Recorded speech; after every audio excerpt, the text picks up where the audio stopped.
Les Pygmées ne possèdent pas de langue propre, même si certains croient à une langue commune ancienne ou une langue secrète.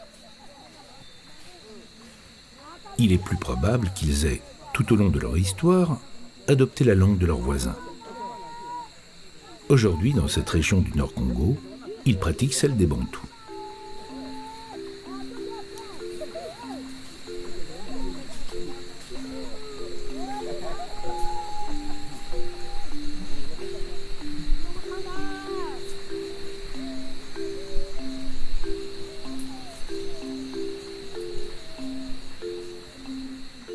Pour intégrer durablement ce nouveau monde, les Pygmées doivent désormais emprunter de nouveaux chemins.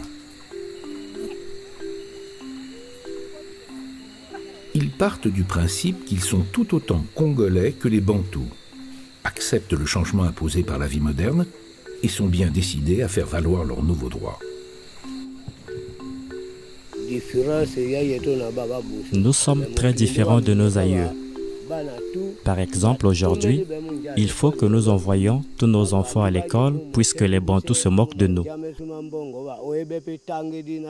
Ils nous traitent d'idiots car on peut donner ton bulletin de paye à quelqu'un d'autre ou bien te voler de l'argent sans que tu ne le saches ou comprennes pourquoi.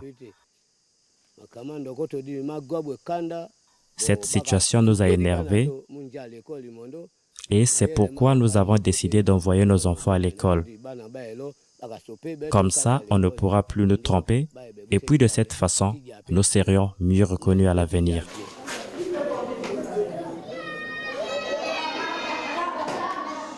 Le taux de scolarisation est excellent au Congo, qui est le bon élève de l'Afrique centrale. Mais ce taux, qui avoisinait les 100% il y a encore quelques années, a un peu régressé, ce qui résulte de l'arrivée dans les statistiques des nombreux Pygmées qui peuplent désormais les villes et les villages du pays.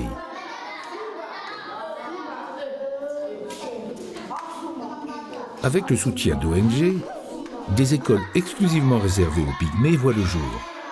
Mais les instituteurs doivent s'adapter à une réalité parfois surprenante. Dans la classe telle que moi, dans ma classe, les enfants, bon, j'ai des enfants de 6 à 8 ans, voire même 10 ans. Mais en venant à l'école, sa maman va au champ, la maman lui donne le bébé pour qu'elle vienne avec le bébé à l'école. Donc, dans la classe, l'enfant est dans la classe avec le bébé. Donc, pour bien travailler, c'était un peu difficile.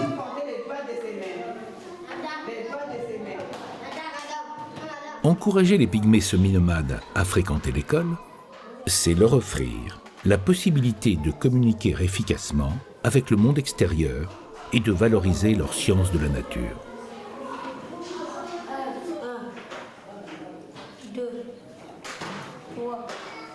Pour faciliter leur apprentissage, les cours dispensés par des enseignants bantous et pygmées aux enfants de la forêt ont été adaptés au monde d'où ils viennent.